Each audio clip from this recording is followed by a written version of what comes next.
Sosok Lulu, seleb TikTok viral maki siswi magang ternyata istri polisi. Dibikin nggak bisa bayar cuma belanjaan segini. Sosok Lulu Safiatul Jannah, seleb TikTok yang viral maki siswa magang di pusat perbelanjaan Kota Probolinggo akhirnya terungkap. Ternyata Lulu Safiatul Jannah adalah istri anggota polisi atau Ibu Bayangkari di jajaran Polres Probolinggo. Suami Lulu, Bribka N, bertugas di salah satu polsek jajaran Polres Probolinggo. Hal ini terungkap dari somasi yang dikirimkan SMK Negeri 1 Probolinggo, tempat siswi magang menempa ilmu lewat Polres Probolinggo. Seperti diketahui, kasus ini mencuat justru dari unggahan Lulu di akun TikToknya. Dalam video berdurasi 35 detik yang diunggah di akun TikTok lulu.nuril, Lulu tampak murka karena merasa mendapat perlakuan tak mengenakan dari siswi magang. Menurut Lulu, siswi magang telah menyepelekannya, menganggap tak mampu membayar produk pakaian anak yang ia pilih dalam jumlah banyak. Karina, saya bilang Mbak ke Karina, gak batal.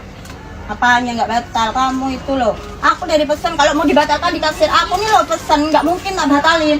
Aku lewat kamu bilang nggak dibatalin. Loh enggak, Mbak, kan emang Dibikin nggak bisa bayar cuma belanjaan segini. Tak laporin kamu. Anak Eva. Sopan santun ya. Sopan santun ya. Aku Sampai cuma ngomong segini gini. ya, nggak mungkin nggak tak bayar. Aku habis puluhan juta tak bayar. Setelah ditelusuri, siswi yang kena omelan seleb TikTok Lulu bersekolah di SMK Negeri 1 Probolinggo. Pihak sekolah pun membenarkannya. Humas SMK Negeri 1 Kota Probolinggo, Juni Hidayati, mengatakan siswi kelas 12 tersebut memang tengah menjalani program magang. Dia mengikuti program magang dari sekolah selama 6 bulan. Juni mengungkapkan kejadian yang dialami siswinya berlangsung sepekan lalu. Kala itu sang siswi melayani pelanggan yang membeli perlengkapan anak kecil. Pelanggan tersebut adalah Lulu.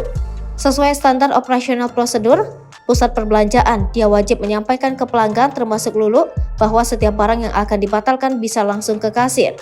Hal tersebut dilakukan untuk memudahkan dalam menyusun laporan penjualan. Selain itu, menghindari barang diletakkan sembarangan oleh pelanggan. Teknis pembatalan perlu diulang agar pelanggan memahami bukan bermaksud meremehkan. Siswi itu tak ingin membuat kesalahan. Siswi tersebut, lanjut Juni, sudah berusaha menjelaskan SOP pembatalan ke Lulu. Usai dicecar, siswinya bersama manajemen pusat perbelanjaan juga sudah meminta maaf kepada Lulu. Juni Hidayati mengatakan setelah video yang merekam siswinya itu viral, sang anak sampai trauma 2 hari. Siswinya tak berhenti menangis dan dirundung kecemasan.